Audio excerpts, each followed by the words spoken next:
Hi, and welcome back. Welcome back to another TradeView presentation on BCE, on the 2021 BCEC update. So we are going to be looking at section 4, or section 6 now. We just finished section 4. All right, not a lot of changes in here. As we've talked about, not a ton of changes this code cycle. There are some significant ones. And let's just go through here and take a peek and see what we got.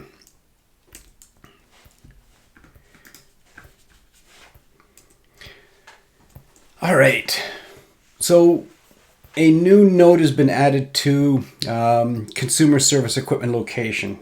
So we all know we can't put them in closed closets or cold bins or bathrooms or stairways. Now that has been added is the areas below the flood elevation. So as we were talking about before, a lot more defined areas of where we cannot put it, and especially now we're talking more geographical areas. So if you're in a floodplain, the service cannot go in the basement. And this is the Appendix B note.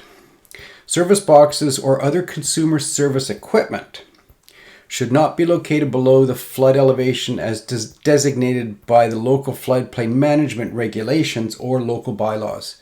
This requirement provides for effective and safe disconnection of the service entrance equipment during a flood event. Situation like this, you would not want to have your electrical room in the basement.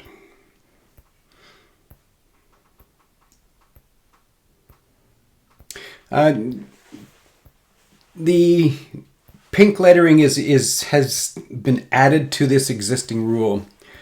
So this is wiring space in enclosure. So this is the panel board itself. If you can think about a combination panel with its main breaker in it and its circuit breakers for branch circuits. Subrule 2, well, first of all, let's read Subrule 1. Enclosures for circuit breakers and externally operated switches shall not be used as junction box, troughs, or raceways for conductors feeding through or tapping off to other electrical equipment.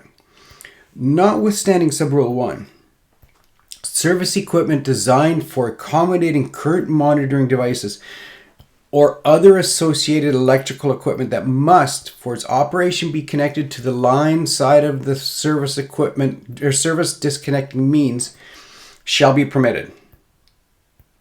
Okay, I'm just going to leave this with this statement here, and it is saying here it shall be permitted.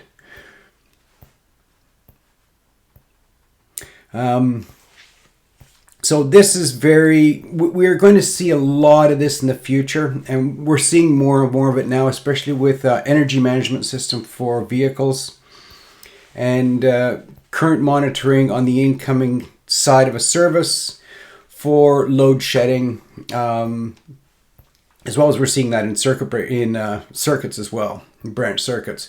But we're going to start to see more and more of it for services.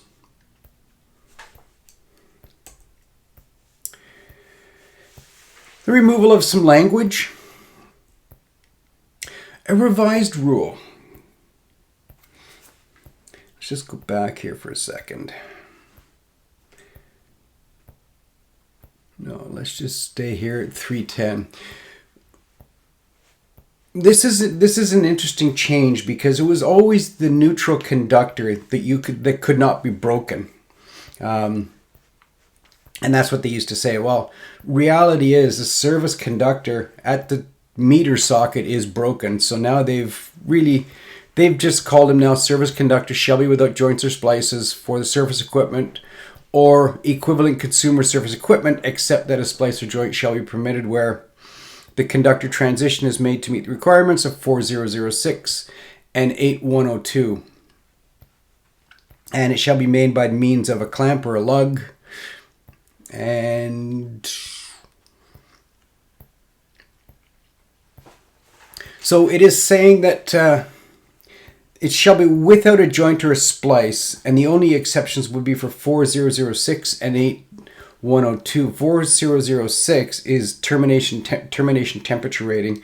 So that rule there has the 1.2 meter designation.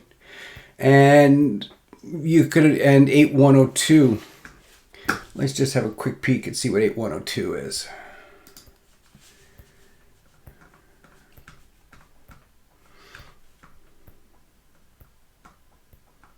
For voltage drop.